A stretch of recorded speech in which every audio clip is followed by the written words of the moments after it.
नमस्कार मु मोनालिसा मोर गोटे छोट परिबा बगीचा वीडियो को आपण मानक स्वागत। एटा देखंतु मु ऑर्गेनिक रे बनैछि लिंब पत्र आ किछि कंचा लंकार गोटे ऑर्गेनिक पेस्टिसाइड।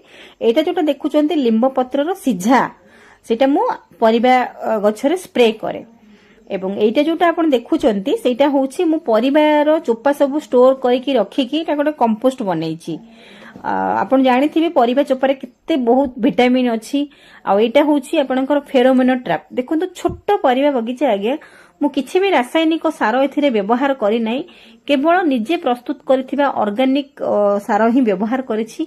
आपण माने निजे चाहिले आपण लिंब पत्र सहाय्य रे विभिन्न प्रकार ऑर्गेनिक पेस्टिसाइड मध्य निजे तयारी करि परिबे। निजे जोडी छोट परिबा बगीचा आपनकर अछि से छोट परिबा बगीचा रे आपण एई सब सार को स्प्रे करिवे। देखंतु किछि भी आपण गोटे रोग किबा पोको पाइबे नाही, काहे कि ना 3 दिन रे थरे लेखाई मु एई लिंब पत्र जो सिझा लिंब पत्रटा को सब परिबा बगीचा रे स्प्रे करे। माने आपण बजार रु आगे देखिले आमे किणी के आनले आमे सब बेले रासायनिक कीटनाशक व्यवहार होतबा सब परिबा आमे खाउजे। आपण होंतु मु होए निश्चित भाबरे आमे रासायनिक सार अधिक जो एथरे पडुची आमे समस्त सेई गुडा ही खाउचे।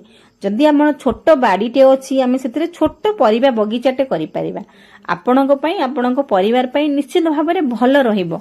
जतिके किछि समय मिलुछि आज्ञा छोट परिबा बगीचाटे करंतु। आशा करूछि मोर ए छोट परिबा बगीचा वीडियोटी आपण माननकु भल लागिथिबो। जदि भल लागि थाए आम कृषि यूट्यूब चैनल को सब्सक्राइब करिवे, वीडियोटी को प्रथम रु शेष पर्यंत देखिबे। रहिली नमस्कार।